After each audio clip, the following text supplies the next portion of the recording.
Alrighty, yo, what is going on, everybody? It's your boy, Mr. DDG94, back with another reaction video. Today we're going to react to how 50 Cent made everyone hate him on purpose. Without further ado, let's get right into it. There's no plan B. You know, it's music or we sell crack. You were asked about the most iconic diss track from the 90s. Then you'll probably recall Ice Cube's diss track against NWA, Eazy-E's diss track against the Death Row Group, or Hit 'Em Up from Tupac. And after Tupac and Biggie's deaths, rappers have quieted down, and hip-hop fans haven't heard such blasting diss tracks yet. That was the case until 1999, when a young 50 Cent decided to tell the entire world about himself. I want to take hip hop to being back to when we were a little more competitive. And how can you attract attention to yourself? Oh, that's right. Record a diss track. He was preparing a mixtape, but many had no idea about it. Well, not to mention that many had no idea who 50 Cent even was. You thought she was camping, so I was in the Hamptons in a heart-shaped hot tub with you. The young rapper reached out to D-Dot, who had earlier collaborated with Bad Boy Records and produced the hit song Hypnotize. He then decided to become an artist himself under the pseudonym The Mad Rapper and debuted in an album called Life After Death. 50 had asked him to write a chorus for the upcoming track, How to Rob. He really liked the work, even though in the track 50 had dissed artists with whom D-Dot had worked with himself. The diss track was released in August of '99. Hey yo, the bottom line is, I'm a crook with a deal. If my record don't sell, I'm a rob and steal. In How to Rob, 50 dissed celebrities like Bobby Brown, Whitney Houston, Jay-Z, Timbaland, Mike Tyson. He dissed the Missy whole Elliott, fucking industry. and many others. To the point where the artist was even scared to say your name. They get in the situation, they'll talk about you on a record and be totally indirect. In the diss track, he obviously spoke about how he had robbed everybody. But there were also a couple of other pretty cool lines. As an example, I'll snatch Kim, tell Puff. You want to see her again? Dance your ass down to the nearest ATM. If you're thinking about Lil' Kim, this wasn't about her. 50 was dissing Kim Porter, who at the time was Puff's girlfriend. The next victim we have in line is Will Smith. And Will Smith and Jada ass down in Miami. Or even, DMX want to get down? Well then, you tell, homie. I'm on that Tretch shit. I do my dirt all by my lonely. Where did the lyrics come from? The lyrics, I wrote the lyrics in 45 minutes in the Hit Factory. That's from your heart, that's how you feel? Yeah, that's, it's a little comedy based on reality. Everybody pretty much liked it. They just hated the fact that their name was mentioned. Now it's time to figure out who didn't get the humor behind these words and took them seriously. Jay-Z. For starts, we'll begin with the confusing part. Why did Wyclef Jean react to the diss track if he wasn't even mentioned in it? Well, okay. I stay so hungry that if 50 Cent came to rob me, he'd be part of my charity. Corrupt and Foxy Brown were engaged at some point. 50 Cent said that he's going to steal the engagement ring. Corrupt responded saying, Now it's 50 MCs that ain't worth shit. Get your ass kicked 50 times, beat the 10 cent. 50 Cent said he stole rings from Wu-Tang Clan and added that robbing from ODB was nothing but a waste of time, that it would have been easier to just kill him. You see these shits right here? I'ma die with these on, dick.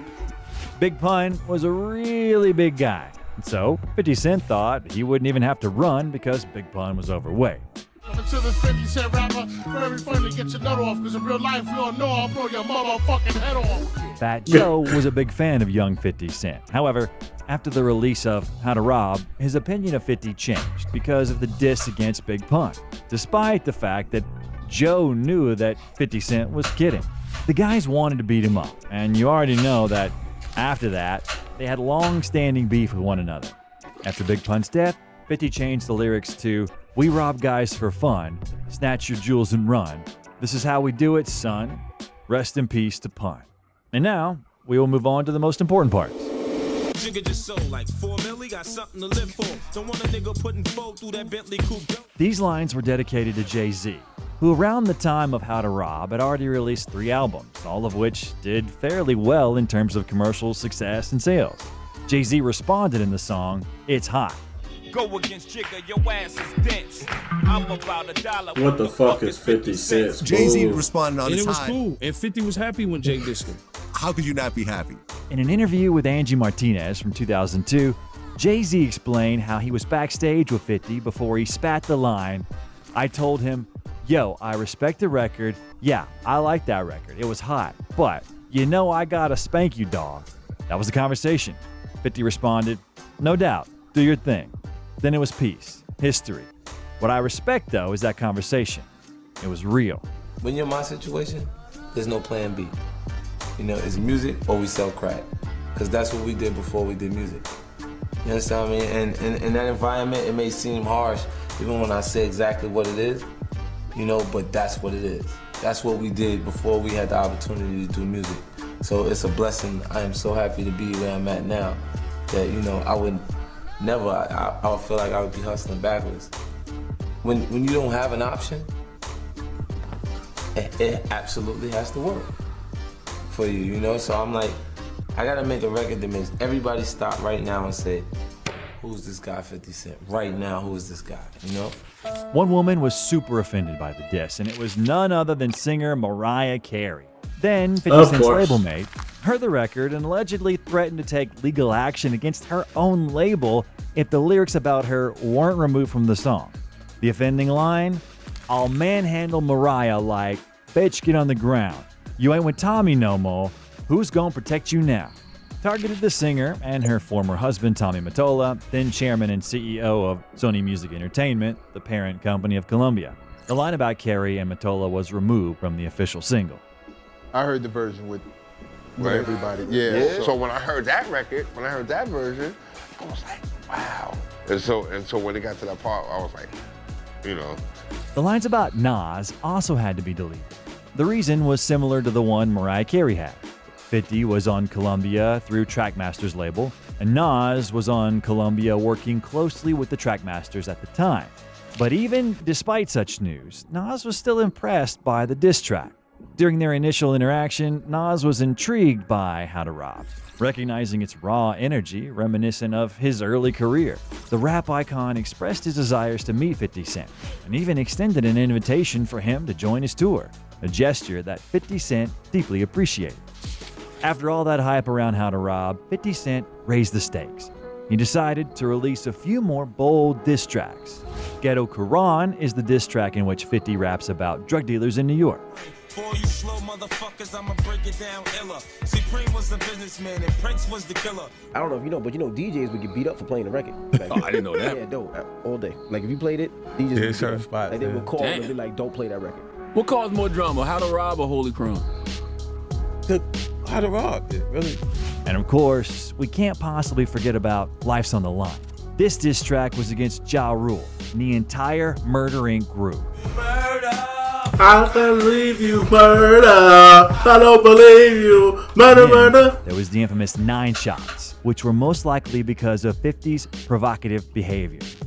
Who would want to Why shoot were you? you targeted? You're such a good guy. It's my past. The It was a drug thing, No, like it's a just- business thing. It's karma.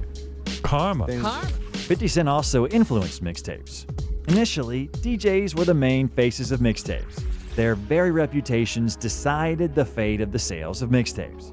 For rappers just starting out, it was like a blessing to get respect from DJs. And it was the first step towards getting signed by a label. However, 50 Cent changed this very tradition. The fact of the matter was that DJs began to fight over 50 Cent. If you had 50 on your mixtape, then you were considered to be a cool DJ. DJ Doo-Wop, one of the architects of New York's mixtape scene, recalled his reaction upon hearing the record. In the 90s, the highlight of my mixtape was the freestyle segment. I didn't just have the average local rappers on my tapes, I had the hottest artists rapping on my tapes, Doo-Wop said. And then, when How to Rob came out, I knew I needed 50 on my tape. Hot one hash, I'm twisting the cash, I'm getting crystal, I'm sipping it. Hot shit, I'm spitting it. The next video I recommend you watch is G-Unit. Where are they now? Alrighty, that's just gonna about do it for this one. I'll see y'all in the next video. Till then, peace out.